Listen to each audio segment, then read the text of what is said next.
আচ্ছা, আমরা প্রথম আজকে সকালবেলায় মোটামুটি চেষ্টা করব যে এখানকার টাইপ টুল নিয়ে কাজ করার জন্য।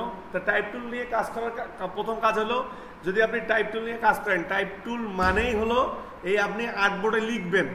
আর ডিজাইনের মধ্যে লেখা না থাকলে হবে, যতই আপনি রং সং দেন কোনো লাভ নেই। কিন্তু আপনার ডিজাইনের মধ্যে মেন হচ্ছে লেখা, মানে আপনি যে তথ্যটা দিবেন, যে কোনো ডিজাইনের মধ্যে যে কোনো তথ্য দেওয়া হয় সেটা রং সং এবং এর সাথে টাইপ মিলে, মানে লেখা দিয়ে। তো আমরা এই আর্টবোর্ডের ভিতরে বা এই আর্টবোর্ডে দুই ধরনের লেখা লিখে থাকি সাধারণত। একটা হলো ইংলিশ, একটা হলো বাংলা। আর যদি কোনো সময় যেই মানে যখন যেটা টেক্সটের বা যখন যেটা ফন্টের প্রয়োজন হয় আমরা তখন সেটা ডাউনলোড করব। কিন্তু বেসিক্যালি আমরা দুই ধরনের ফন্ট ইউজ করে থাকি, একটা হলো কি, এটা হলো বাংলা, একটা হলো ইংলিশ। এবার তো বাংলা আপনার তো এখানে মোটামুটি ডিফল্টভাবে আমরা ইংলিশ পেয়ে যাই, তবে বাংলা লেখার সময় কিন্তু ভেজাল আছে। আপনাকে অ্যাডোবি ইলাস্ট্রেটর বা অ্যাডোবি ফটোশপে যদি আপনি বাংলা লিখতে চান তাহলে আপনার একটা রিকোয়ারমেন্ট পূরণ করতে হবে। কি রিকোয়ারমেন্ট? আপনাকে যদি এখানে বাংলা লিখতে হয় তাহলে অবশ্যই আপনি এই যে ফাইল থেকে এই যে আছে কি জানেন, সরি, আপনি এডিট থেকে এলো এই যে প্রেফারেন্স, এডিট থেকে এলো প্রেফারেন্স। এই প্রেফারেন্সের এখানে যাওয়ার পরে এই যে এখান থেকে দেখেন প্রেফারেন্সের এখানে আসলেই এখানে কি জেনারেল বা এই যে টাইপ, এই টাইপ নামে অপশন বা জেনারেলে ক্লিক করলেও হবে। আপনি এখানে ক্লিক করার পরে বা কন্ট্রোল কে ক্লিক করলে একবারে হবে। ক্লিক করার পরে এই যে টাইপ এসে অটোমেটিকলি আপনি এই যে এখানে দেখেন দুইটা ফাঁকা আছে না, তো এই দুইটা ফাঁকার মধ্যে আপনি যে বাংলা লিখবেন এই জন্য এখানে একটা দিতে হয়। কোনটা দিতে হয়? এইটা মনে দেওয়া লাগে নাকি? এই যে এইটা মনে দেওয়া লাগে সম্ভবত। যাই হোক, এটা ক্লিক করে দিলে বা আপনি যদি এইটাতে ক্লিক করে দেখলেন বাংলা লেখা হচ্ছে না, আচ্ছা বাংলা যদি লিখতে চান তাহলে কেমন লেখা দেখাবে? মনে করেন আপনি আমার লিখবেন বা সোনার লিখবেন, দন্ত সঙ্গে শো নাইকার না এরকম থাকবে না, দন্ত স আলাদা দেখাবে, ওকারটা আলাদা দেখাবে এরকম। তবে আমার কাছে মনে হয় এইটাই 100% শিওর। যদি এইটা না হয় তাহলে উপরেরটা। তো আমরা ওকে করে দিই, দিয়ে এমনি একটা বাংলা লেখা নিয়ে এসে ওকে দিয়ে এটা যদি লেখার চেষ্টা করি তাহলে দেখেন এখানে ক্লিক করে এই যে এখানে ক্লিক করার পর আমরা যদি দেই, ওটা ছোট হয়ে গেছে তো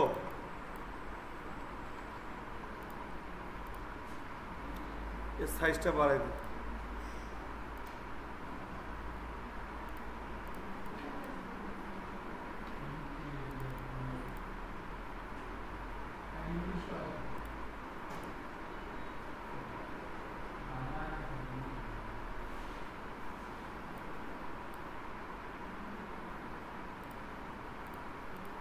এত ছোট লেখা,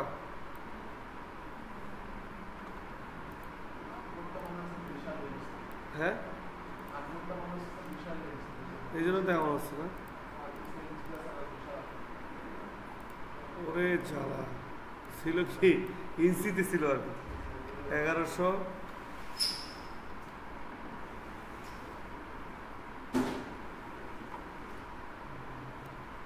আর হলো 900 পিক্সেল। ওকে, আচ্ছা এখানে ক্লিক করে দেখেন আমরা যদি এই সাইজটা বড় করে দেই অটোমেটিক সাইজটা বড় হয়ে যাবে। গেলে দেখেন আমি যদি বাংলা, ঠিক আছে, এখানে যে লেখাটা আছে আমি যে লেখাটা কপি করছি, এই যে এখানে যে লেখাটা কপি করছি এটা তো হুবহু ঠিক আছে। হ্যাঁ, যাদের লেখা যাবে না, যেমন যদি আপনি ওই আইকনটা ঠিক করে না দেন, মানে এই অপশনটা এডিট থেকে প্রেফারেন্স থেকে হলো টাইপ, এই টাইপের এখানে গিয়ে যদি আপনি যে শো ইন্ডিগো এটা না করে দেন তাহলে আপনি এই যে এইভাবে লেখাটা দেখবেন না। এখানে মনে করেন এই যে এ টি আছে না, এ ট হিসিকের টি আছে, এটা ভেঙে যাবে, এ হবে টি হবে, হিসিকেরটা ট এর পরে হবে এরকম। তো আপনারা আপনাদের পিসিগুলোতে বা আপনাদের অ্যাপসগুলোতে হয়তো বা অ্যাডোবি ইলাস্ট্রেটরে অটোমেটিকলি ওটা অন করা থাকতে পারে, এটা একটা নাও থাকতে পারে। যেমন আমি যদি এখানে ক্লিক করে টাইপে ক্লিক করে যদি শো ইন্ডিগো আমি উঠাই দেই, দিয়ে এমনি ওকে করে দিই, ঠিক আছে, দেখেন আমি এটা ডিলিট করে দিয়ে আবার নতুন করে লিখতে চাই, দেখেন কি ভেঙে গেছে। এই যদি এরকম ভেঙে যায় তাহলে কি আপনি বাংলা লিখতে পারবেন? মানে মোট কথা হলো হিসিকার, হুসুকার, দীর্ঘিকার এগুলো একটার সাথে লাগবে না। এ ভাইয়া আমার তো বলতেছি যে এখানে রেকর্ড হচ্ছে, কথা বলেন কেন ভাই, একটু চুপচাপ থাকতে পারেন না? তাহলে দেখবেন আমরা কি করব, অ্যাডোবি ইলাস্ট্রেটরে এখান থেকে আমরা এরপর থেকে আপনি Adobe Photoshop Adobe Illustrator, Adobe premium pro যদি বাংলা লিখতে চান তাহলে অবশ্যই কী করতে হবে, ওগুলো চ্যাপ্টারে তো দেখবেন এরকম অপশন আছে, কথা বুঝতে পারছেন? ওইখান থেকে এই যে এডিট থেকে কি আসবেন, পেপারেন্স থেকে এই যে বা এই যে টাইপ, একবার টাইপের এখানে ক্লিক করতে পারেন, আমরা এখানে যে কোনো একটাতেও ক্লিক করতে পারেন, নো প্রবলেম। এই টাইপের এখানে ক্লিক করে জেনারেল এখানে ক্লিক করলেও মানে এই যে এই অপশনগুলো ওইখানে দেখায়, আপনি যে কোনো একটাতে ক্লিক করলেই এখান থেকে আপনি শো ইন্ডিগো এটা করে দেবেন, দিয়ে ও করে দেবেন, তাহলে আপনি ওর পরে আপনি এই যে দেখেন টাইপের এখানে আসবেন, আসার পরে আপনি বাংলা অনায়াসে লিখতে পারবেন, এটা একটা বিষয়। তাহলে আমরা কি বলে ওয়ার্ড ফাইলে কি করছিলাম, যে ইংলিশ লিখতে গেলে ইংলিশটা ডিফল্ট ভাবে থাকে না, যদি আপনি বাংলা লিখতে চান মানে এটা তো আমি কপি পেস্ট মারি দিলাম, মানে একটা টাকার লেখা নিয়ে সেখানে কপি করে পেস্ট করে দিলাম, এই জন্য লিখতে পারলাম।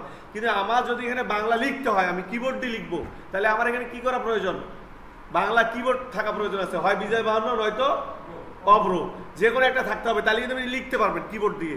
আর আমি যেখানে লিখলাম আমি এটা অন্য জায়গা থেকে লেখা কপি করে নিয়ে মেরে দিছি, কথা বুঝেন নাই? আপনি যদি মানে বাংলা কিবোর্ড আপনার কাছে না থাকে তাহলে আপনি আরেকটা কাজ করতে পারেন, সেটা যে কোথাও লেখা আছে সেই লেখাগুলো এভাবে কপি করে নিয়ে এসে আপনার ওই সিটিং অন করা আছে, আপনি ইজিলি ক্লিক করে লেখার দরকার নেই, মানে অন্য কোথাও লেখা আছে আপনি কপি করে নিয়ে এসে এই যে এইভাবে মেরে দিতে পারবেন, কথা বুঝেন নাই? লম্বা হয়ে গেছে, একটু ইন্টার দিলে আসবে। আমরা যদি এই যে টেক্সটের ফর্মে গিয়ে এইভাবে ক্লিক করে ইন্টার দেই, এইভাবে ক্লিক করে ইন্টার দেই, এইভাবে ক্লিক করে ইন্টার দেই, ইন্টার দিলে পরের লাইন এরকম আর কি। তাহলে কোথাও লেখা আছে সেই লেখাটা এমনি ডিরেক্ট এসে আপনি এখানে কপি পেস্ট করে দিবেন, তাহলে আপনার আর কিবোর্ডের প্রয়োজন নেই, তখন শুধু আপনার ফন্ট থাকলে হয়ে যাচ্ছে। দেখেন বাংলা লেখার দুইটা রিকোয়ারমেন্ট, আপনি যদি কিবোর্ড দিয়ে লিখতে চান তাহলে কিবোর্ড ইনস্টল করা লাগবে, হয় বিজয় বাহান্ন নয়তো কি অব্র। আর আপনাকে বাংলা লেখা এখানে শো করবে, তাহলে আপনার এখানে বাংলা ফন্ট থাকতে হবে। কিবোর্ড আর ফন্ট কিন্তু এক জিনিস না, বুঝেন নাই? কিবোর্ড মানে লেখার জন্য, ফন্ট হলো স্টাইল, মানে কি রকম থাকবে না থাকবে। আপনার পিসিতে ফন্ট নাও থাকতে পারে। তাহলে আপনারা এই যে সার সংক্ষেপ আমি আপনাকে বাংলা লেখার জন্য অ্যাডোবি ইলাস্ট্রেটরে প্রথমে যে সেটিংয়ের চেঞ্জ, আর দ্বিতীয় কথা আপনার লেখার কিছু বিষয়টা বোঝানোর চেষ্টা করলাম। এবার দেখেন আপনি যদি এবার ইংলিশ লিখতে চান, তাহলে এই যে যদি আপনি যে কোনো লেখা যদি ইংলিশ লিখতে চান, তাহলে আমাদের কাজ কি, যে আপনি অনায়াসে কি করবেন, আপনি এখানে কিবোর্ড থেকেও লিখতে পারেন, বা আপনি এখান থেকে এই যে কোনো লেখা কপি করে নিয়ে এসে অটোমেটিকলি ডিফল্টভাবে কিছু ফন্ট থাকে ইংলিশের, তাহলে আমরা এই যে টাইপ টুলে আসবো, ক্লিক করব, এই যে এখানে ক্লিক করার পরে এই লেখাটা প্রত্যেকবার আসবে, মানে এই লেখাটা ডিফল্টভাবে থাকে। আপনি এটাকে ব্যাক স্পেস দিবেন তো এটা চলে যাবে, যার পর আপনি কি লিখতে চান সেটা আপনি লিখতে পারবেন। এই যে কিবোর্ড থেকে, কিবোর্ড তো ডিফল্ট থাকে ইংলিশেরই, তো আপনি এখানে যা মন চায় লিখবেন, এই যে লেখা যায় কিন্তু, বুঝতে পারছেন? দেখেন লেখা যায় কিন্তু। আপনি আবার কি করতে পারবেন, এই যে যা লেখা আছে আপনি ইন্টার দিয়ে যদি কোনো ইংলিশ লেখা কপি করে নিয়েও সেভাবে পেস্ট করেন, তারপর লেখা রাখবে, এটা কিন্তু ভেঙে চুরে যাবে না। এটা একটা। আরেকটা বিষয় হলো যে এখানকার লেখার সিস্টেমটা দেখেন, আপনি যখন এখানে ক্লিক করলেন, করার পরে যে এমন আসলো, আসার পরে খেয়াল করেন এটা আপস অ্যান্ড ডাউন করতেছে না, এই আপস অ্যান্ড ডাউন করতেছে, তার মানে বুঝবেন আপনি এখানে লিখতে পারবেন, এই যে লিখতে পারবেন, অটোমেটিক লিখতে পারবেন। এবার এই যে আপনারা যদি ওয়ার্ড ফাইল ভালো করে বুঝে থাকেন তাহলে কিন্তু এটার জন্য ইজি, কারণ ওয়ার্ড ফাইলের সাথে এটা অনেকটা মিল আছে। আচ্ছা, আমি কোনো একটা লেখা লিখলাম, লেখার পরে আমরা ওইখানকার লেখাটার ফন্ট চেঞ্জ করছিলাম, মনে আছে? তাহলে একটা ফন্ট বক্স ছিল, ওইখান থেকে ফন্টের নাম সিলেক্টেড করে দেওয়া যেত। তাহলে এখানেও সেরকম ফন্ট বক্স আছে, সে বক্সটা কোথায় থাকে, এই বারের মধ্যে থাকে, বা এই যে এখানে কি কি থাকে, এটা প্রপার্টিস প্যানেলের ভিতরে। এই প্রপার্টিস প্যানেলের ভিতরে যখন আমরা যাব, এই যে ফন্ট বাক্স, এই যে এখান থেকে আমরা কি করতে পারবো, ফন্টটা চেঞ্জ করতে পারবো। এটা ডিফল্ট ভাবে থাকে, আপনি এখানে ক্লিক করলে দেখেন ইজিলি আরো অনেকগুলো ফন্ট দেখাচ্ছে না, দেখেন এখানে অনেকগুলো ফন্ট দেখাচ্ছে। এবার আপনি চাইলে এই যে এখানে ফন্ট আছে, এখন আপনাকে ডিজাইন করতে গেলে ডিফল্ট ভাবে যে ফন্ট আছে হয়তো বা দুই একটা ইউজ করতে পারবেন, ম্যাক্সিমামে আপনাকে ডাউনলোড করতে হবে ফন্ট, মানে ডিজাইন সুন্দর করার জন্য। যেমন কেন আজকে সেই বিষয়টা আসবে, যে কোন কোন ডিজাইনের জন্য কিরকম ফন্ট প্রয়োজন, যদি ওই ডিজাইনের জন্য ওই ফন্টগুলো না দেন তাহলে তো সেই ডিজাইন হবে না, কথা বুঝেন নাই? এই জন্য আপনি যদি ছোটো বাচ্চার জন্য করেন তাহলে ছোটো বাচ্চার ফন্ট আপনাকে ডাউনলোড করতে হবে, সেই ফন্ট ডাউনলোড করে ইনস্টল করে ওই ফন্টের নাম এখানে লিখে সার্চ দিলেই অটোমেটিক সেই ফন্টটা ধরে দেবে, কথা বুঝতে পারছেন? এটা একটা বিষয়। আবার এটা সিলেক্টেড করার পরে খেয়াল করেন, এটা সিলেক্টেড করার পরে আপনি ইজিলি আসবেন, আসার পরে দেখেন এটা হলো ফন্ট আর হলো ফন্টের স্টাইল, মানে একটা ফন্টের ফ্যামিলি ফন্ট থাকে। ফ্যামিলি ফন্ট বলতে কি, একটা ফন্টে যদি আমি এখানে দেখি আমার ইনস্টল করা আছে কিনা, রোবোটো নাই। ফ্যামিলি ফন্ট হচ্ছে কি, যে একটা ফন্টের ভিতরে এই যে ফন্টে ক্লিক করলাম, করার পরে ডিফল্টভাবে এইটা থাকে, আর এইখানে ক্লিক করলে এগুলো সব ফ্যামিলি ফন্ট। ওই ফন্টটার দেখেন অনেকগুলো ব্যাপার আছে, ইটালিক থাকে, বোল্ড থাকে, মিডিয়াম থাকে, এগুলো হলো ফ্যামিলি ফন্ট বলে।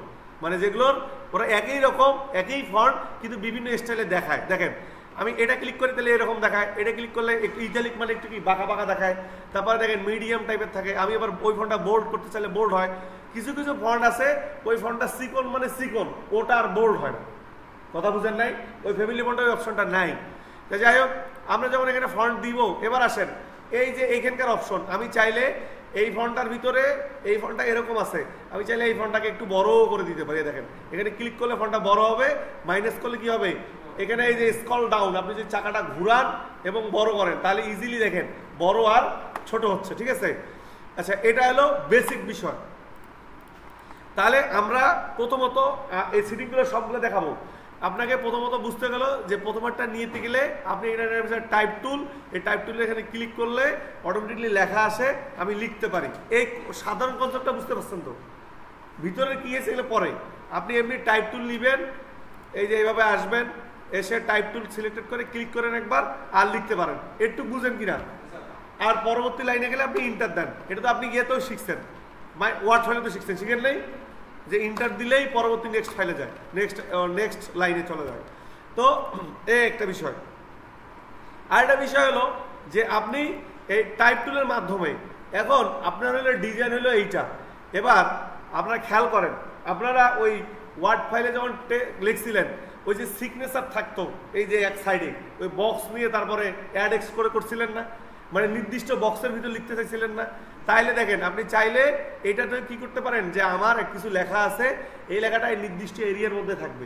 যদিও ওটা টুলস আছে কিন্তু এটা হলো শর্টকাট। সেটা হলো কি, এই যে আমি চাচ্ছি আমার একটা লেখা আছে শুধু এই এতটুকু জায়গার মধ্যে থাকবে, তো আপনি তো একবার ক্লিক করলে এখানে লিখলেন, এটা তো বক্সের মধ্যে পড়লো না। তাইলে আপনি কি করতে পারেন, এইখান থেকে আপনি এই যে টান দিয়ে ড্রাগ করে বলে দিতে পারেন যে এবার বক্স ক্রিয়েট করে দিবেন, যে আমি যাই লিখবো শুধু এই বক্সের ভিতরে থাকবে। কথা বুঝেন নাই? এভাবে টেনে ধরে আমরা দিতে পারি। যেমন আমার কাছে মনে হলো যে যেমন পেপার পত্রিকা থাকে, সে পেপার পত্রিকা কি থাকে, পেপারটা এরকম থাকে, লম্বা লম্বা করে লেখা থাকে না, বক্স বক্স করে। তা আমি যদি এখানে লিখতে চাই তাহলে টাইপ টুল নিয়ে দেখেন এখানে টান দিয়ে এবার টান দিব, আমি এই বক্সে এতটুকু লেখা থাকছে।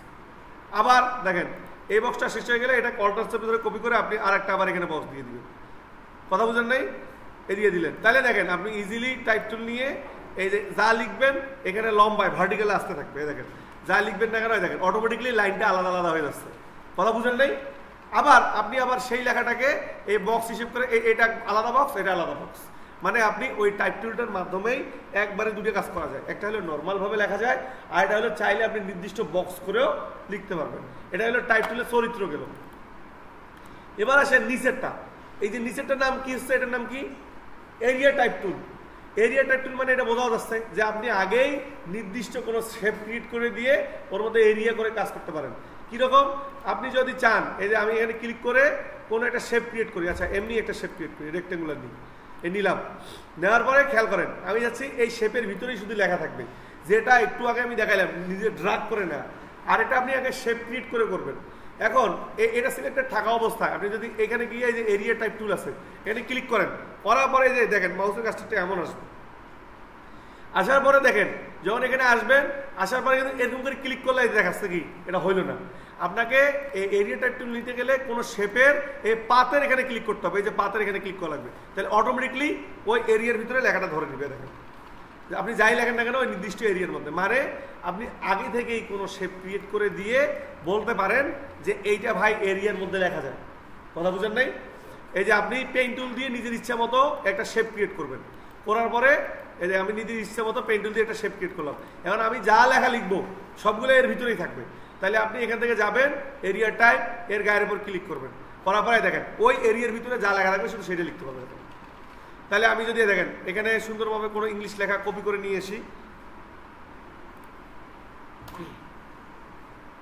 নিলাম, এই যে ইংলিশ লেখা মেলাগুলো আছে আমি লিখতে পারি, বা আমি সুন্দরভাবে কপিও করতে পারি। কন্ট্রোল সি আমি এভাবে নিয়ে দেখেন সুন্দরভাবে সিলেক্টেড, কন্ট্রোল ভি, এই যে এরিয়া নির্দিষ্ট দেখেন ওই এরিয়ার বাইরে কি লেখাটা গেছে, নির্দিষ্ট এরিয়ার মধ্যে লেখাটা যায়। আমি কি এই যে আপনারা যারা নতুন আমার কথা কি বুঝতে পারতেছেন? তারপর দেখেন এটার নাম হচ্ছে কি টাইপ অন পাথ টুল। আচ্ছা এটা একটু পরে বলি, আপনারা এই দুইটা বুঝতে পারছেন কিনা? তাহলে আপনারা কাজ করেন, এই যে এই দুইটা আছে এই দুইটা ট্রাই করেন, আগে এই দুইটা ট্রাই করেন, নাহলে এইটারে বোঝানো মুশকিল আছে। কথা বুঝতে পারছেন আমার কথা? আগে এই দুটো ট্রাই করেন, এই দুটো কি, আর চাইলে একটা প্যারাগ্রাফ লিখতে পারেন। এখন এটা যদি পজ করি, কন্ট্রোল শিফট পি, কই পজ হইল?